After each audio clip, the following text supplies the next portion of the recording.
옛날에는 모태 신앙인 분들의 신앙이 덤덤하다고 해서 가마솥 신앙이라고 불렀습니다.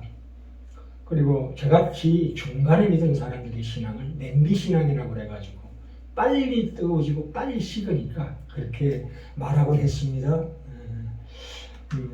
저같이 중간에 믿은 분들을 예로 들어보자면 우리가 구원받았을 때 처음에는 기쁨과 감격이 분명히 있습니다.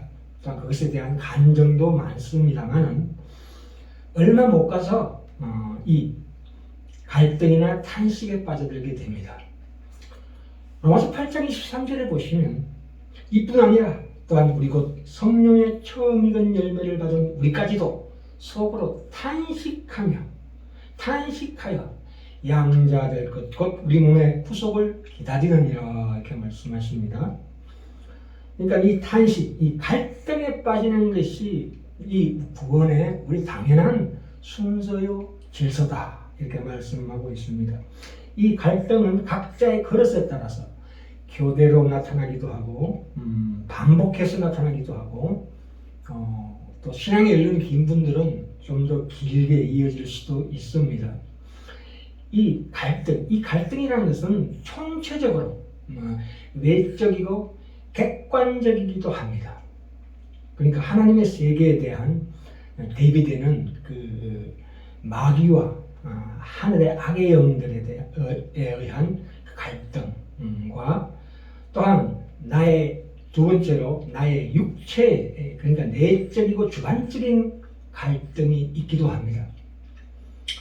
나는 지금 구원받아서 성령 안에서 살고 있지만 그러나 역시 여전히 나의 육체 가운데 살고 있습니다. 여기에서 육체라는 것은 죄가 머무르는 장소로서의 육체입니다. 그러니까 즉 우리의 혼, 마음 속에서 일어나는 그런 갈등이죠. 그리스도 안에서 하나님께서 나를 위해 이루어주신 모든 것들은 성령을 통해서 내 안에서 지금 역사하고 계시지만 아직 성취되지는 않았습니다. 우리가 이 육체, 혼의 노예 상태에서 구원받았음에도 불구하고 이 죄 때문에 어떤 상처받은 몸과 마음으로 계속 살고 있습니다. 그것은 무엇입니까? 아담의 유전자, 그러니까 조상의 그 트라우마와 내가 살아오면서 겪었던 그 마음의 현실적인 상처들 가지고 우리 이 육체가 지배하는 이 세상의 공동체 속에 살고 있기 때문입니다. 우리가 이 죄에 대한 중독에서 구원받았지만 죄는 여전히 나를 지배하고 있습니다.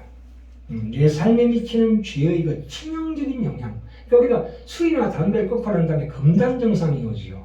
그 금단정상 같은 것들이 우리에게 온다 이거죠. 그것은 하나님이 우리에게 주시는 복의 결과입니다. 마태복음 5장에 나오지요. 신령이 가난하고 애통한 자는 복 있는 자다. 천국이 저희 것입니다. 이렇게 말씀하고 있습니다. 그러나 우리가 원하는 것을 하지 못합니다. 갈라디아서 5장 17절에 나오지요. 그래서 오죽했으면 그러나 너희 마음이 원하는 것을 너희들이 하지 못한다라고 이렇게 정언하고 있습니다. 그러니까 하나님의 나라와 이 세상의 나라 사이에는 갈등이 나타난다는 것을 우리 몸소 하나님께서 우리로 하여금 체험케 하십니다. 내가 육체로 있는 한은 하나님의 자녀로서의 나의 삶이 최종적으로 완성되는 나를 열망하면서 고대한다는 말씀이 오늘 읽었던 로마서 8장 23절의 말씀같이 탄식하여 속으로 양자될 것 곧 우리 몸의 구속을 기다리느니라 말씀이십니다. 우리가 성화를 예를 들고자면 성화라는 것이 말하자면 영적인 전쟁의 관점에서 보자면 성화의 진보에는 필연적으로 갈등이나 긴장이라는 특징이 있게 마련입니다. 이 갈등이라는 것은 오히려 이 갈등은 하나님이 우리를 위해 이미 이루어 놓으신 모든 일의 본질적인 그 영광 그 내 자체에 내재하고 있는 것입니다. 로마서 5장에도 나오지요. 반드시 고난 환난이 우리의 소망을 이룬다. 그 갈등이 우리의 소망을 이룬다고 말씀하고 있습니다. 이 갈등은 현재 우리가 그리스도 안에 존재하면서도 동시에 이 세상 안에 살고 있기 때문에 일어나는 갈등입니다. 우리가 죄에서 해방되었지만 죄는 최종적으로 파괴되지 않고 여전히 남아 있습니다. 에베소 13장에 나오지요. 하늘에 속한 모든 신령한 복을 받았지만 아직은 궁극적으로 힘이 없어질 것으로 언급되고 있습니다. 히브리서 2장 14절에 나오지요. 자녀들은 혈육에 함께 속하였으면 예수 그리스도 그도 또한 한 모양으로 혈육에 함께 속하시면 사망으로 말미암아 사망의 세력을 잡은 자 곧 마귀를 없이 하시며 이렇게 말씀하고 있습니다. 그래서 우리가 이 주관적인 갈등에서 결국은 어디로 갑니까? 객관적인 갈등으로 넘어가게 됩니다. 그래서 에베소 6장 12절 13절에 나오지요. 우리의 씨름은 그 갈등은 혈과 육에 대한 것이 아니요 죄송합니다. 정사와 권세와 이웃음의 세상 주관자들과 하늘에 있는 악의 영들에게 대합니다. 그런즉 하나님의 전신 갑주를 입으라 이렇게 말씀하고 있습니다. 이 우리가 이 성경에서 이 말하고 있는 이러한 반응, 그러니까 우리 속에 마음속에 나는 그 갈등을 유발한 것은 사실은 누굽니까? 성령님이 임재하시기 때문에 갈등이 일어나는 것입니다. 그래서 오늘 제목이 내적 갈등, 나의 육신적인 내적 갈등은 성령의 처음 익은 열매의 결과이다 라는 제목으로 은혜받고자 합니다. 우리가 최종적인 구원을 기다리면서 속으로 탄식하는 사람이야말로 성령의 처음 익은 열매를 받은 사람이다. 여기서 처음 익은 열매라는 것은 우리에게 성령 충만이 부족해서 탄식하는 것이 아니라 성령 자신이 하나님의 영광의 첫 번째 열매입니다. 그러니까 성령의 사로잡힌 사람은 누구나 육체와 성령 사이의 갈등에 빠지게 된다는 것입니다. 그것은 신앙의 연륜이 깊어질수록 그것은 길어집니다. 그래서 탄식 자체가 하나님이 우리에게 주시는 복의 결과다. 이렇게 이해하셔야 합니다. 이 하나님의 은혜는 반드시 내적인 고통을 필요로 합니다. 갈등이나 내적인 고통이 없으면 결코 하나님이 주시는 그 거룩함이 만들어질 수 없다. 이렇게 반드시 이해하셔야 합니다. 우리 고린도후서 4장 6절부터 12절에 보시면 우린 질것이라고 나옵니다. 우리가 이 보배를 질것에 가졌으니 우리가 항상 예수의 죽음을 몸에 짊어지면 예수의 생명이 또한 우리 몸에 나타나게 하려 함이라. 이 그리스도의 연합이라는 것은 이 내적인 신비주의가 아닙니다. 초월적인 그런 것이 아닙니다. 그리스도와의 우리의 연합은 우리 전인적으로 영향을 미칩니다. 그러니까 그리스도가 사신 삶의 모든 자체는 우리 모든 그리스도인의 체험에 모두 비슷한 흔적을 남기게 됩니다. 부활하신 예수님의 몸의 그 상처들을 보십시오. 그래서 예수 그리스도께서 일어났던 사건들이 우리 삶 속에서 반복되고 재현되는 것입니다. 물론 그리스도의 백성은 주님의 체험까지는 이르지 못하지만 어느 정도는 공유되게 됩니다. 그러니까 신자에게 해당하는 책임이라는 부분이 있습니다. 구원에서는 우리의 신분의 구원 말고 그건 하나님께서 전적으로 은혜를 주시는 거지만 이 성화, 이루어가는 구원에서는 반드시 신자의 책임을 하나님께서 요구하시는 것입니다. 그래서 그리스도를 본받아라 이렇게 나옵니다. 요한복음 14장에 나오지요. 예수님께서 그랬죠. 내가 너희에게 행한 것 같이 너희도 행하게 하려 함이니라. 베드로전서 2장 21절에도 그거 나오죠. 그리스도는 너희를 위하여 고난을 받으사 너희에게 본을 끼쳐 그 자취를 따라오게 하셨느니라 이렇게 말씀하고 있습니다. 그래서 우리가 노력하지 않고도 그렇게 준다는 것은 잘못된 겁니다. 하나님은 우리 마음과 의지와 생각과 행동에 관여하심으로 말미암아 우리를 성화시켜 나가십니다. 자, 오늘 본문 말씀 히브리서 12장 16절부터 29절까지인데요. 여기 보시면 16절에 보시면 음행하는 자와 혹 한 그릇 식물을 위하여 장자의 명분을 판 에서와 같이 망령된 자가 있을까 두려워하라고 말씀하고 있습니다. 15절에 그리하여 하나님의 은혜에 이르지 못하는 자가 있는가 두려워하라. 계속 두려워하라고 나옵니다. 왜 이런 말씀 하시냐면 여기 에서와 야곱을 예로 들고 있는데요. 지금 하나님의 이 은혜에 이르지 못한 문제에 대한 대표적인 실패자로 에서를 들고 있습니다. 이 에서는 지금 여기 문장에서는 구원을 받았느냐 못 받았느냐를 따지는 것이 아닙니다. 하나님이 택하셨느냐 안 택하셨느냐를 말하는 것이 아닙니다. 에서의 인생의 끝은 성경에 나와 있지 않기 때문에 우리는 모릅니다. 그런데 여기서 분명히 하나님 12장 16절에 말씀하시는 것은 이 에서가 이삭이 장자로 태어나서 기득권, 그러니까 장자권을 가지고, 이 장자권이 굉장히 중요합니다. 그 이스라엘의 장자권이죠. 이스라엘의 장자로 태어나서 기득권을 갖고 있었지만 본인의 무지와 불순종으로 어떻게 그 기득권을 잃었는가 하는 그 책임의 실패를 논하고 있는 것입니다. 얼마나 무지하고 실패했냐, 그 불순종을 얘기하고 있는 것입니다. 이런 전제 조건이 있죠. 이스라엘의 그 귀한 장자권을 어떻게 팥죽 한 그릇에 팔아먹은 망령된 짓을 했는가를 통해서 우리에게 교훈하고 있는 것입니다.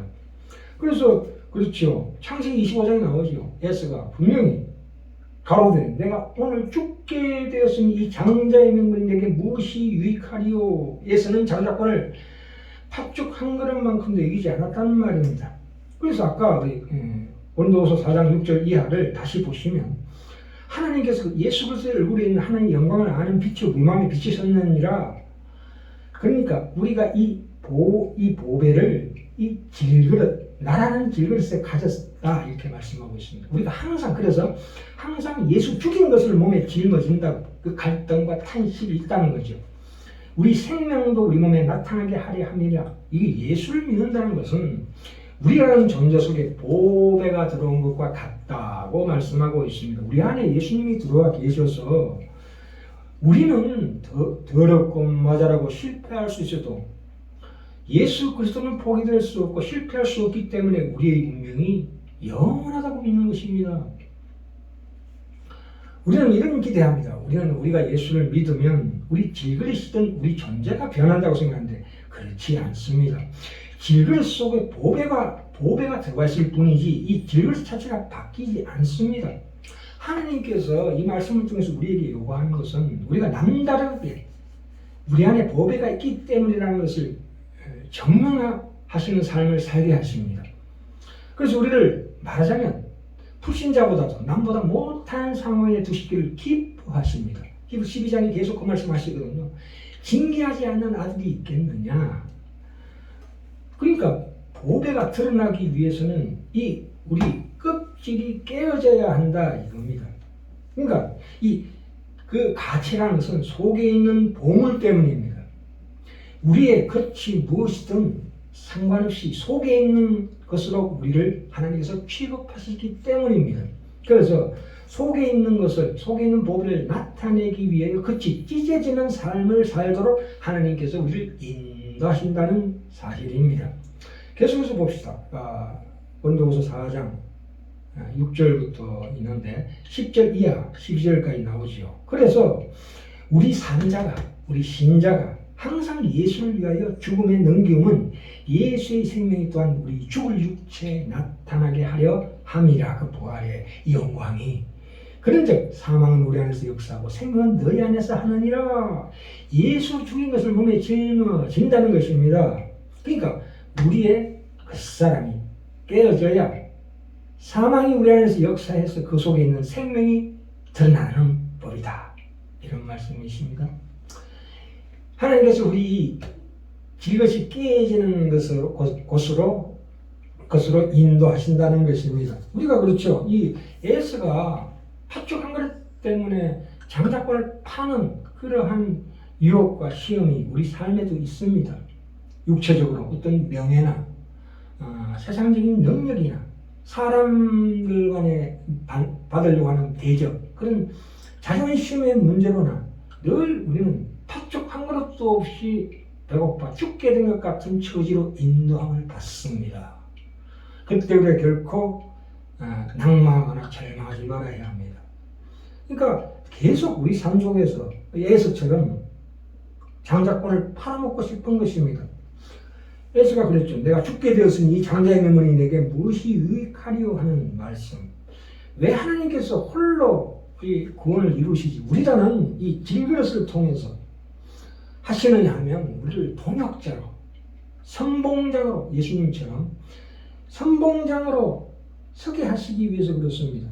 그러니까 이 질그릇이 깨어져야 진정한 하나님의 영적인 자녀가 될 수 있기 때문에 그 사랑으로 말미암아 우리를 그렇게 인도하신다는 것입니다. 히브리서 12장 16절 17절에 나와 있다시피 이 말씀이 바로 고린도후서 6장 1절에도 나오지요.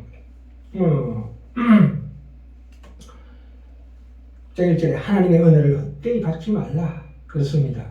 예수님의 피로 말미암아 값주고 산 우리 보배로운 존재로 하나님을 모시고 선 우리, 그러니까 그의 복된 인도와 그의 나라를 맡을, 자 대단합니다. 이 보세요. 22절부터 23절 볼까요? 22절.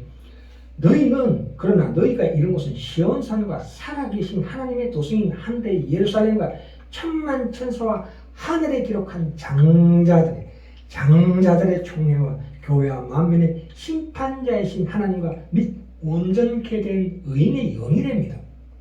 그러니까 우리가 선 것은 구약에 하나님이 두려움으로 나타나는 그 신의 산이 아니라 시온산과 같이 아주 따뜻한 이 가정에서 부모와 자녀 간의 관계로 우리를 만나시겠다는 것입니다. 그래서 신의 산에 등장했던 것은 땅을 흔든 정도의 의였지만 이제 26절에 보면 그때는 그 소리가 땅을 진동하였거니와 이제는 약속하여 가라사대 내가 또 한 번 땅만 아니라 하늘도 진동하리라 하셨는데 이 엄중한 경고를 하나님께서 우리에게 말씀하고 있는 이 히브리서 12장입니다. 그러니까 우리들은 고린도후서 6장 1절에 나와 있다시피 하나님의 은혜를 헛되이 받지 말라 하는 말씀과 히브리서 12장 15절에 하나님의 은혜에 이르지 못한 자가 있을까 염려하라와 똑같이 맞아 떨어집니다. 하나님 우리 안에 보배를 드러내시려는 이 갈등과 그 탄식, 그 실패의 모습 속에서 적극적으로 우리로 하여금 그리스도의 마음에 동참하도록 우리를 밀어붙이시는 하나님의 놀라운 은혜, 하나님의 뜻에 진정으로 마음 깊숙이 순종하고 복종하여 동참하는 우리 귀한 성도들 다 되시길 간절히 소망드립니다.